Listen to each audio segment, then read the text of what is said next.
Hi, my name is Kit, and today I'm going to do a bit of a free flow to talk about introverted sensing, but it seems more difficult than I was expecting, because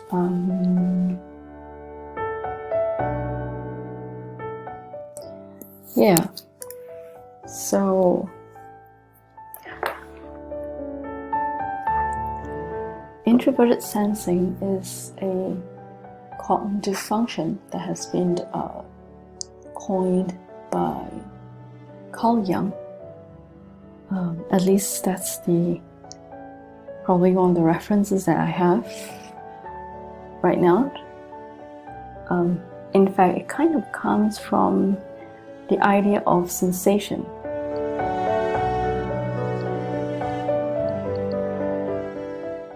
So the idea of sensation, its very nature actually depends on the object. And from my understanding, the object is something it's something that you and I, we can probably physically see or relate to.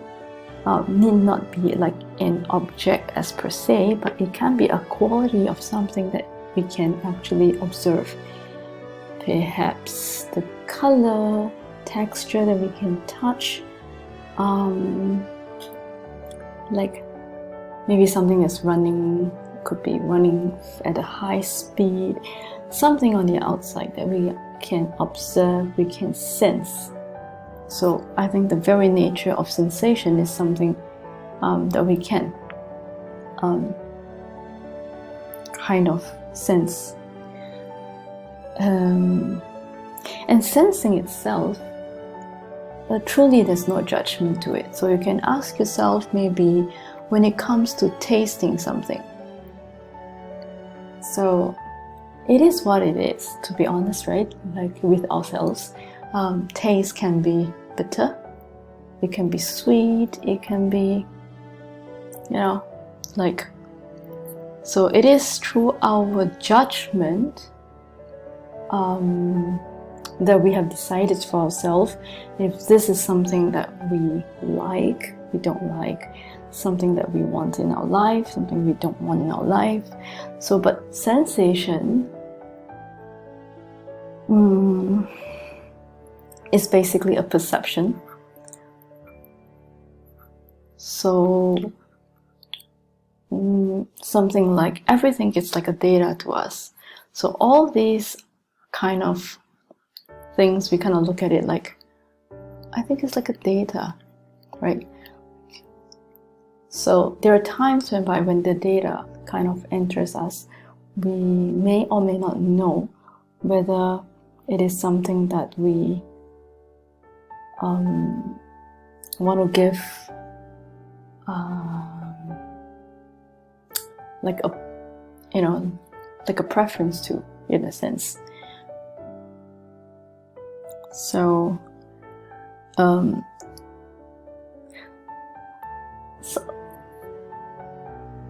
so that's the idea of sensation in that sense, but on the outside. However, now, when we talk about an introverted sensing, so introverted itself is like an attitude. So I'm not going to use the word attitude, although I think, if I'm not wrong, Carl Jung do use the word attitude, but I'm not sure what's the original translation from the very original language that he uses, but I guess probably it's attitude. But when we come down, so instead of labeling the word like attitude or something, I would like to say maybe it's the direction. So it's more of the direction of like the energy side in it, like yeah. So it would be, so the sensation of for example, like a taste and everything, would be directed inwards. So you can imagine everything the person senses would be directed inwards. So instead of what it is just what it is, but it would be then perceived by the person inside.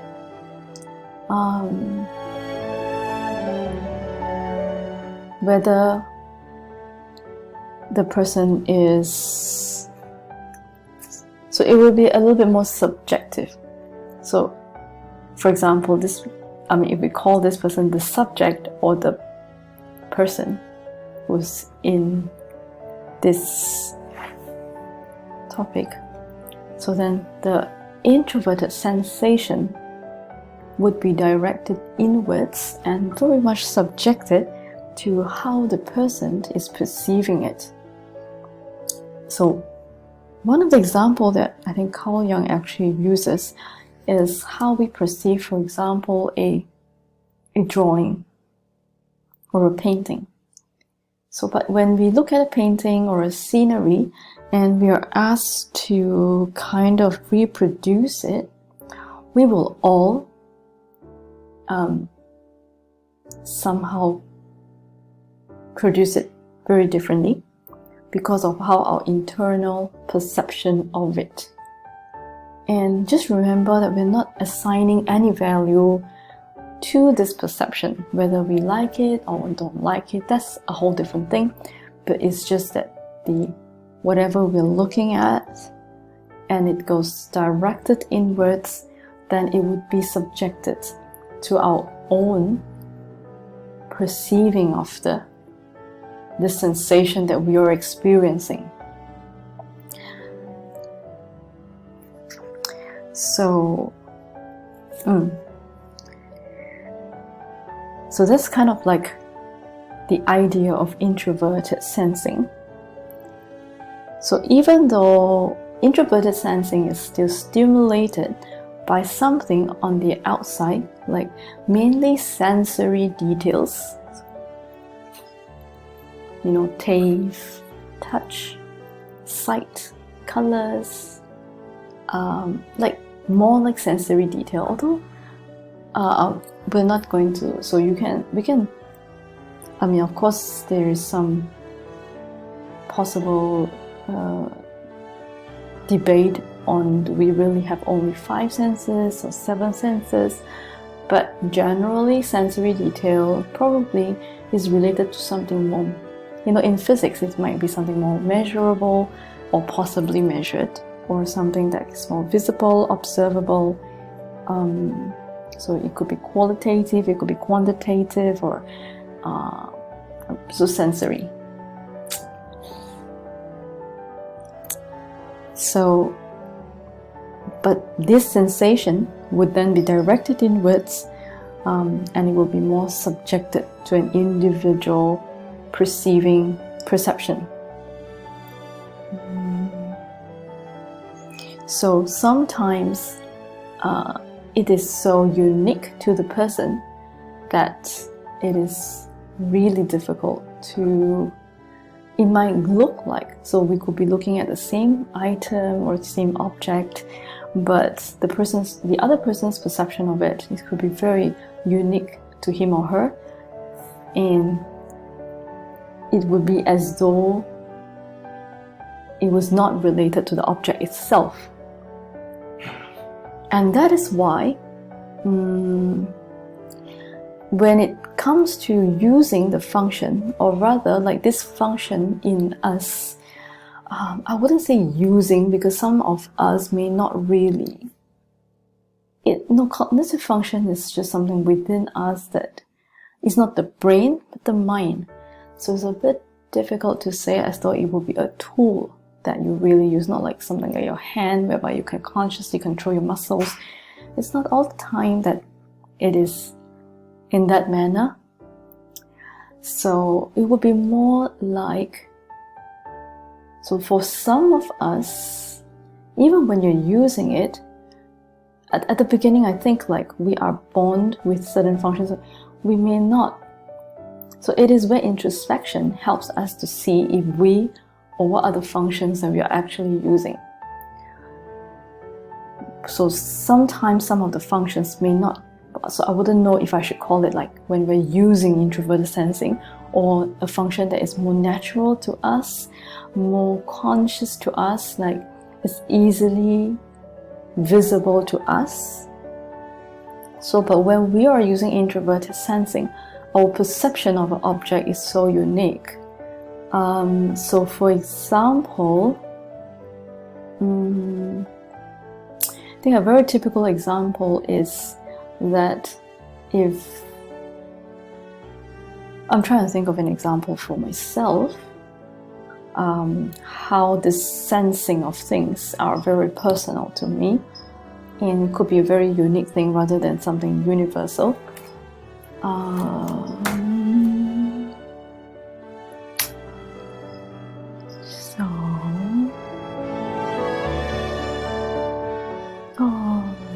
Okay, this is taking some time. It's a bit stressful now.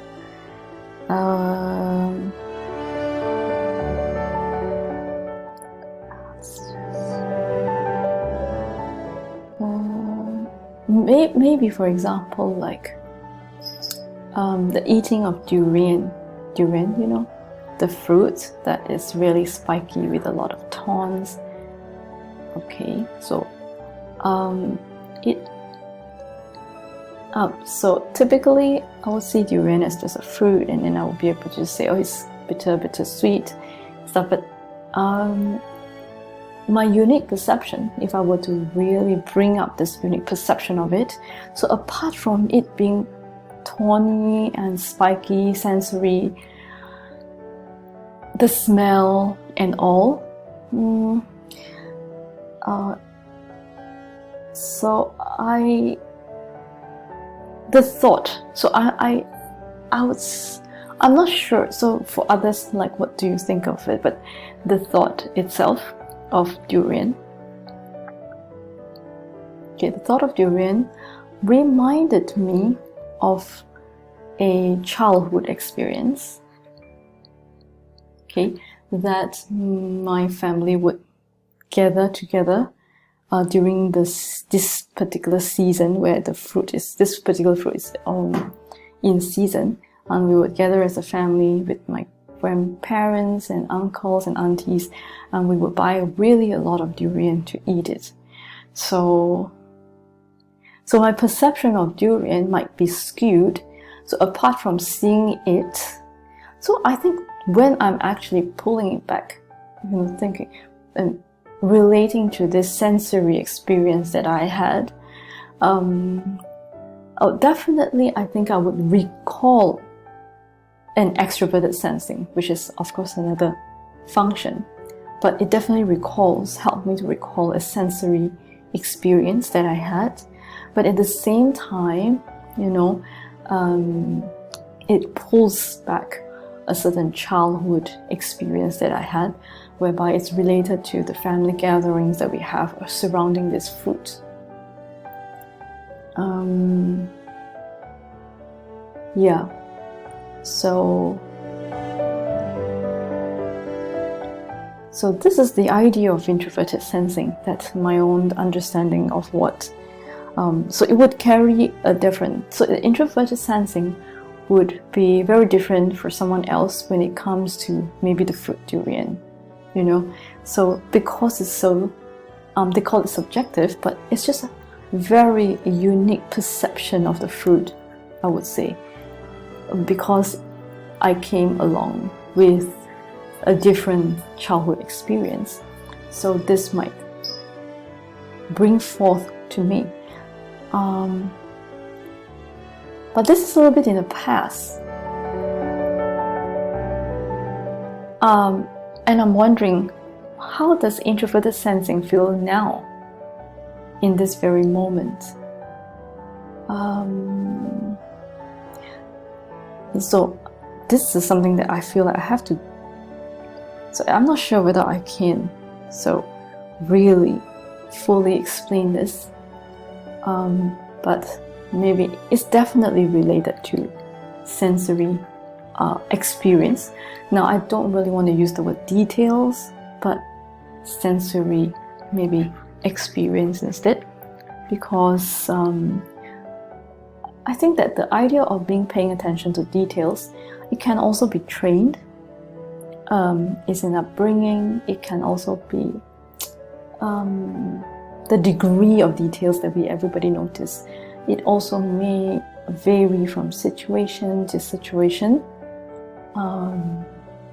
you know, or someone's background, or if we had encountered certain situations whereby we would have to become more detailed and then we train ourselves to be, or something traumatic and we remember it, or stuff like that. So I think instead of using the word sensory details, which I think people tend to hook onto that word, I think we'll talk about sensory experience.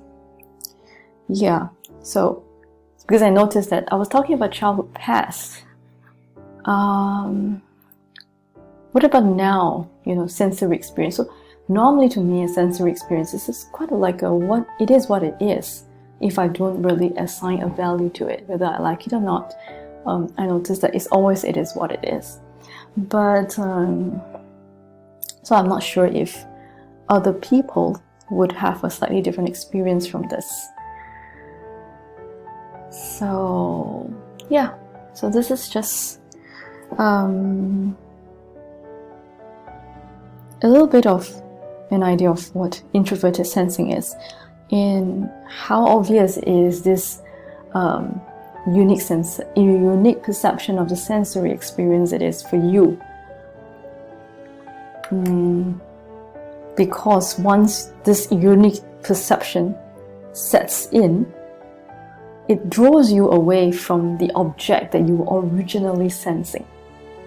So yeah, I'm kind of curious, but yeah. So this is just my reflection on introverted sensing. Right, I think. And one more point to add. I know there's some stereotype about people with introverted sensing, or like as though there is so many of them, like as though it's so common, or I don't know, like I actually have a visual of like an introvert sensing person, in the sense of, so usually for the extroverted senses, that means which means that we're talking about sensation, directing that sensation outwards of us. So we're talking about sensing.